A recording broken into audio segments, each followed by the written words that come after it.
Okay, this is my video submission for 308SC. And yeah, first we need to run the program. Then we are presented with a very simplistic GUI in the beginning, where the user can choose from 3 buttons, whether he wants tracks, artists, or albums. So for example, if we press tracks takes a while to load because there's quite a lot of data in it. We will get the whole the table containing all of the tracks and each field, so track ID, name, album ID, media type ID, genre ID. We can expand here if we want to see the whole thing. We can expand here if we want to see the whole thing as well. And the same thing happens with the artists and the album as well. So, and also every time we press a button, we get these fields here, which are the title or the artist ID. You can notice that album ID, track ID, and artist ID in the artist will not be here, since the database is auto incrementable, so it increments each element on its own automatically, so there's no need for the user to do it himself. For example, here we can add title, let's say 308SC. Let's say coursework. And the artist ID, let's put 12.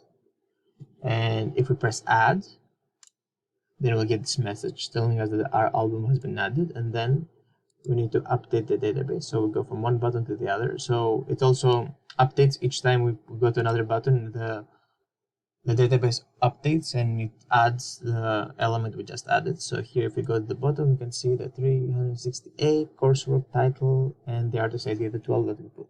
We can also, if we choose it and then we press delete, we also have the message saying album deleted. It also gets removed from the table straight away, but we can update it as well. And this way the database got updated and still and yeah, it's still removed. Also, we can edit, so we can go here and then we can, if we want to change this title, let's make it hello, and artist ID, let's make it 20. And then if we press the edit button, we'll get a message saying that our album got edited, but we see that the table hasn't updated it. We need to again go to another button, then come back. Now the table will be updated, the database will be updated. And there we go, hello and 20. We also have a print button. If we press the print,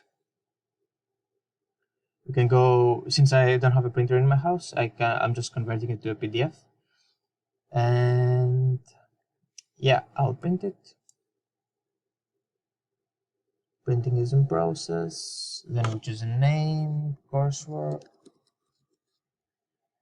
Yeah, I forgot a C. And we save it. I'll save it in my desktop. Then we're waiting for the pages to get printed.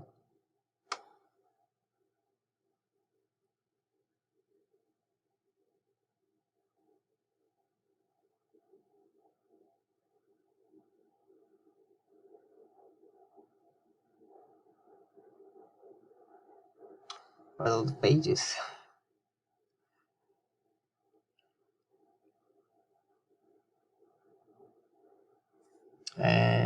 And yeah, sorry, I got cut off.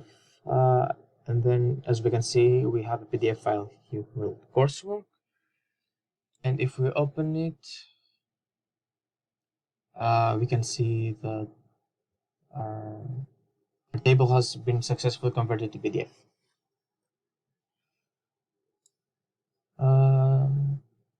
And yeah, that's pretty much it. Also, we can, if we try to put a string in the artist ID, so let's put hi, and we try to add it, we'll get this message saying that you cannot enter a string in this field. So the database is protected from invalid data, and that will happen in every field. Yeah. Okay, this was my video submission for 308SC.